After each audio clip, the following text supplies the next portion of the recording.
ଶୁଣନ୍ତୁ, ଆଜ୍ଞା ବିଜୁ ଜନତା ଦଳ ଏବଂ ବିଜେପି ଦଳ ଗୋଟେ ଚର୍ଚ୍ଚାରେ ରହିବା ପାଇଁ ତାଙ୍କର ଇଏ ଏକ ଆନ୍ଦୋଳନ ପ୍ରୟାସ। ଚର୍ଚ୍ଚାରେ ବିଜେପି ଚର୍ଚ୍ଚାରେ ରହିବା ପାଇଁ ଇଏ ଏକ ପ୍ରୟାସ କରୁଛି। ଯୋଉଠି ଚର୍ଚ୍ଚା ଆବଶ୍ୟକ, ତର୍ଜମା ଆବଶ୍ୟକତା ରହିଛି, ବିକାଶ ଦିଗରେ ବେକାର ଯୁବକ ଯୁବତୀଙ୍କ ବେକାର ଯୁବକ ଯୁବତୀଙ୍କର ନିଯୁକ୍ତି କ୍ଷେତ୍ରରେ, ରାଜ୍ୟର ବିକାଶ କ୍ଷେତ୍ରରେ ଦୁର୍ନୀତି ବିରୁଦ୍ଧରେ ଚର୍ଚ୍ଚା ହଉନି। ଚର୍ଚ୍ଚା ହଉଛି ରେଭେନ୍ସା ଉପରେ।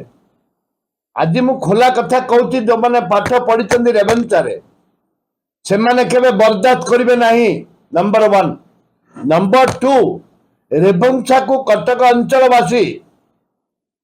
ଅଞ୍ଚଳବାସୀ ରେଭେନ୍ସାକୁ ଯଦି ପରିବର୍ତ୍ତନ କରିବେ, ଅବିଭକ୍ତ ଓଡ଼ିଶାର ଯୋଉମାନେ ଶିକ୍ଷିତ ଯୁବକ ଯୁବତୀ ଅଛନ୍ତି କେବେ ବରଦାସ୍ତ କରିବେନି, କେବେ କରିବେନି। ଏବଂ ଯୋଉମାନେ ଆମ ଭଳି ନେତୃତ୍ୱ ନେବାର ଲୋକ ବି ଅଛୁ, ଆମେ ଯୋଉମାନେ ଅଛୁ ନେତୃତ୍ୱ ପାଇଁ, ଓଡ଼ିଶା ପାଇଁ, ଯୋଉମାନେ ଓଡ଼ିଆ ଜାତି ଧର୍ମ ପାଇଁ, ଯୋଉମାନେ ଜାତି ଧର୍ମ ନିର୍ବିଶେଷରେ ଯୋଉମାନେ ଓଡ଼ିଶା ମାଟି ପାଇଁ ଲଢ଼ନ୍ତି, ସେମାନେ ବି କେବେ ବରଦାସ୍ତ କରିବେନି।